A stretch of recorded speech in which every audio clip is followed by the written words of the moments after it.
वंचित बहुजन आघाड़ी के कौमी सदर एडवोकेट प्रकाश अंबेडकर की क़यादत में इन दिनों रियासत भर में ओबीसी रिजर्वेशन बचाओ यात्रा का इनेकाद किया गया है। मुख्तलिफ मकामात से होते हुए ये यात्रा आज नांदेड़ पहुंची। नांदेड़ के मालेगांव में यात्रा का ज़ोरदार इस्तकबाल किया गया। यात्रा में ओबीसी समाज से ताल्लुक़ रखने वाले लोगों ने हज़ारों की तादाद में शरीक हुए। शदीद बारिश के बावजूद कसीर तादाद में लोग यात्रा में नजर आए। ओबीसी रिजर्वेशन बचाओ यात्रा की नांदेड़ आमद को देखते हुए शहर के नया मोंडा मैदान में एक रैली का इनेकाद किया गया। रैली में वंचित बहुजन आघाड़ी के कौमी सदर एडवोकेट प्रकाश बाला साहब अम्बेडकर के साथ पार्टी के रियासती सदर रेखा ठाकुर, नायब सदर सर्वजीत बंसोड़े, गोविंद दलवी, फारूक अहमद, जिला सदर शिवा नरंगले, शहर सदर विठल गायकवाड़, अयूब खान, शाम कामड़े समेत मुतादिद शख्सियात मौजूद थे। रैली में कसीर तादाद में मर्दों, ख़वातीन और पार्टी कारकुनान भी शरीक हुए।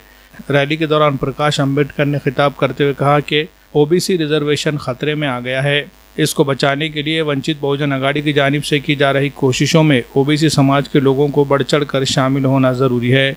इस रैली का अख्तिताम 7 अगस्त को औरंगाबाद में एक बड़े अख्तितामी जलसे से हो रहा है। इस जलसे में कसीर तादाद में लोगों से शिरकत की उन्होंने अपील की।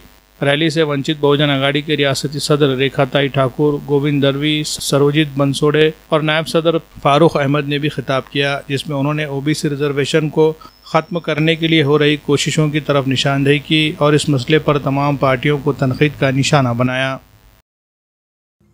ओबीसींची जी मागणी आहे की जात न्याय जनगणना झाली पाहिजे, त्याच जात न्याय जनगणनेला धरून विधानसभेमध्ये ठराव होईल की आम्ही जातगणना करतो आणि ओबीसीची निश्चित आकडेवारी किती आहे ते आम्ही पाहतो, पण ती निश्चित आकडेवारी येईपर्यंत ओबीसीच्या आरक्षणाचं स्थगिती करतो असा ठराव झाला तर ओबीसीचं आरक्षण बंद झालं असं मी म्हणेन। कारण का जनगणना होईल तेव्हा होईल, जनगणना होऊन आकडेवारी जोपर्यंत बाहेर पडत नाही तोपर्यंत ओबीसीचं आरक्षण लागू करायचं नाही। हा विधानसभेतला ठराव असेल, विधान परिषदेतला ठराव असेल, या ठरावाच्या विरोधात तुम्हाला काहीच करता येणार, कोर्टातही दाद मागता येणार। हा एक मार्ग आहे बंद करायचा आणि म्हणून या मार्गावरचा जालीम उपाय आहे की 100 ओबीसीचे आमदार निवडून आले पाहिजे। तोच सगळ्यात जालीम उपाय आहे। ही लढाई जी आहे खऱ्या अर्थाने जरांगे पाटील आणि शरद पवार अशी असणारी लढाई आहे असं मी त्या ठिकाणी मानतो। म्हणजे श्रीमंत मराठा आणि गरीब मराठा याच्यातली लढाई आहे। जरांगे पाटील यांना आज पुन्हा आवाहन करतोय की 288 जागा आम्ही लढणार ती घोषणा केली, ती घोषणा तुम्ही पूर्ण करा। ज्या दिवशी तुम्ही घोषणा पूर्ण केली त्या दिवशी तुम्हाला आणि ओबीसी दोघांना न्याय मिळाला म्हणून समजा। कारण का सत्ता ही 169 कुटुंबांच्या हातामध्ये आहे। नांदेडमधलेच आमदार घ्या, खासदार घ्या, DCC बँकेचे चेअरमन घ्या, जिल्हा परिषदेचे अध्यक्ष घ्या, वेगवेगळ्या सोसायटीचे अध्यक्ष घ्या, APMCचे अध्यक्ष पदाधिकारी घ्या, हे तुम्हाला सगळे नातेवाईक त्या ठिकाणी दिसतील। हे सगळेच नातेवाईक आहेत आणि मग ही नातेवाईकांची सत्ता संपली तर मग सर्वसामान्य माणसाची सत्ता यायला सुरुवात होते आणि सर्वसामान्य माणसाची सत्ता आली की तो लोकांच्या प्रश्नाला सोडवण्याचं प्राधान्य देतो अशी परिस्थिती आहे।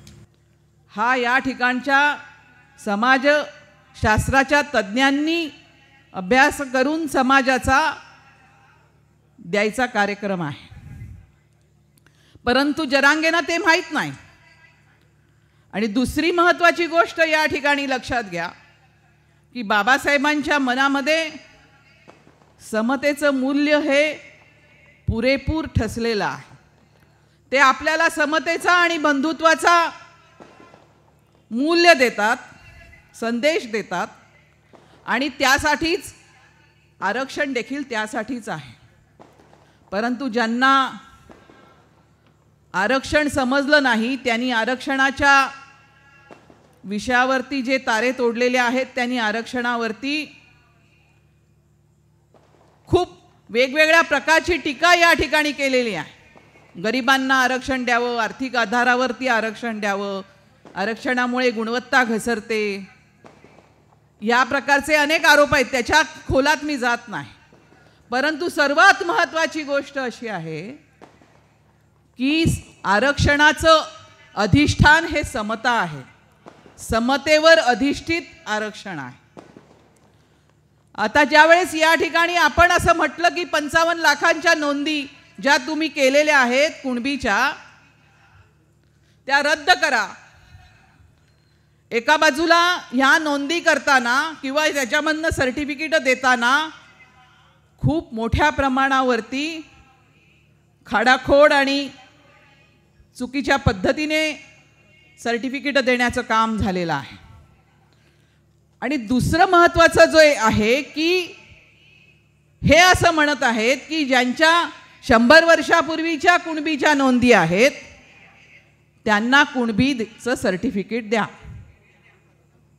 आमचं ह्यालाच चॅलेंज आहे. अम्बेडकर जी, आपको कौन कौन से मंत्री पद चाहिए पहले बता दीजिए. मंत्री पद के लिए सभी पार्टियां नाराज हो रही है. मैं आपको कितने मंत्री पद चाहिए बताइए.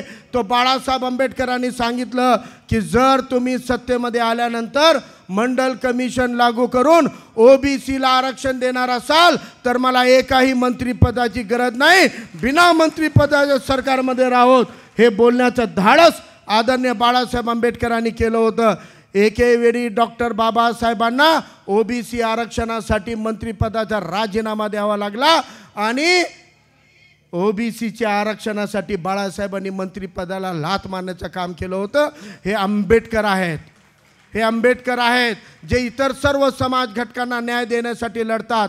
आता कोणी म्हणते की ही यात्रा का काढली, कोणाच्या मनामध्ये आगळे वेगळे डाऊट पेरण्याचं काम करतायत, बी टीम सारखे आरोप करण्याचं काम करतायत. त्यांना इतकीच आठवण करून देऊ इच्छितो की जेव्हा या महाराष्ट्रामध्ये लाखांचे मोर्चे निघत होते तेव्हा मराठा आरक्षणासोबत ॲट्रॉसिटीच्या विरोधामध्ये लाखाचे मोर्चे निघत होते. तेव्हा ॲट्रॉसिटी लाभार्थी अस्वस्थ झाले आणि त्या मोर्चांना प्रत्युत्तर देण्यासाठी लाखांचे प्रतिमोर्चे काढण्याची जेव्हा तयारी चालू होती तेव्हा महाराष्ट्राची कायदा सुव्यवस्था साबूत ठेवण्यासाठी आदरणीय बाळासाहेब आंबेडकरच नेते होते ज्यांनी प्रतिमोर्चे काढू नका म्हणून आवाहन केलं होतं आणि सांगितलं की कोणाच्या मागणी केल्यानं ॲट्रॉसिटीचा कायदा रद्द होणार नाही, ते संवैधानिक आहे, ते साबूत राहील. आणि साहेबांनी ती जबाबदारी घेऊन तेव्हा दोन समाजामध्ये आमने सामने होण्याचं संकट टाळलं होतं.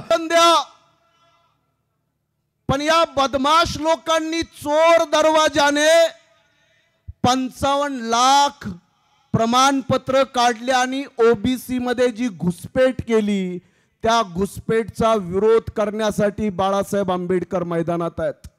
वेगळं आरक्षण देण्याचं बाळासाहेबांनी पहिल्या दिवसापासून सांगितलं. महाराष्ट्रात आरक्षणाच्या राजकारणाचं चक्रव्यूह सुरू आहे. साहेब, अनेक लोकांचे मेंदू बंद पडलेत, लोकांना समजत नाहीये. फक्त बाळासाहेब सांगतायत की मी देतो पण माझ्या पक्षाला सत्तेत तर बसवा. आरक्षण पाहिजे, ते द्यायचं कसं, त्याचे डावपेच काय, त्याची संविधानातली तरतूद काय, त्याची सुप्रीम कोर्टाची काय लढाई लढायची, त्याचे सगळे नियम, त्याचे कायदे. बाबासाहेब आंबेडकरांचे वंशज फक्त नात्यातले वंशज नाही आहेत, बाळासाहेब आंबेडकर कायद्याचे गाडे अभ्यासक आहेत. मी आपल्या जाहीर आरक्षण बचाव यात्रेच्या माध्यमातून मी आपल्याला एवढीच विनंती करेल. एक शायर म्हणतो कि बेईमान कौम से जो खुलेआम हो गए, सफर में सियासत के वो नाकाम हो गए, और कुर्सियों के चक्कर में जो नेता बिक गए वो तो मुन्नी से भी ज्यादा बदनाम हो गए. महाराष्ट्रात आमदार झालं म्हणून, खासदार झालं म्हणून, मंत्री झालं म्हणून 4 माणसं एखाद्या नेत्याच्या मागे पुढे फिरत असतील. अरे मंत्री पदाला लात मारून सुद्धा लाखो करोडो लोकांचं मन जिंकणारा नेता श्रद्धेय बाळासाहेब आंबेडकर. ही यात्रा काढण्याचं काय कारण होतं? गेल्या 1-1.5 वर्षापासून आरक्षणाच्या नावावर महाराष्ट्राचं राजकारण, समाजकारण पूर्णतः दूषित केल्या जात आहे. गावगाड्यापासून शहरापर्यंत, वाड्या वस्ती तांड्यांपर्यंत भीतीचं वातावरण निर्माण केल्या जात आहे.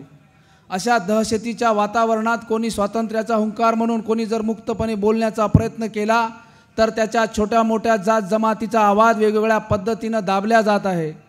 दहशत दाखवून त्याचा आवाज दाबवला जात आहे, त्यांच्यावर हल्ला केला जात आहे, त्यांचे घरं जाळल्या जात आहेत, त्यांच्या गाड्या फोडल्या जात आहेत, त्यांना मारहाण केल्या जात आहेत. अशा वेगवेगळ्या पद्धतीच्या दहशतीच्या वातावरणात या महाराष्ट्रामध्ये समतेचं, ममतेचं आणि बंधुत्वाचं वातावरण निर्माण झालं पाहिजे. सर्वांना मुक्तपणे श्वास घेता आला पाहिजे. एकमेकांच्या सोबत सर्वांनी संवाद साधला पाहिजे. एवढंच नाही तर एकमेकांच्या हातात हात घालून हा महाराष्ट्र फुले शाहू आंबेडकरांच्या विचाराने समोर नेला पाहिजे. हा उदात्त दृष्टिकोन ठेवून वंचित बहुजन आघाडीने ही यात्रा काढलेली आहे.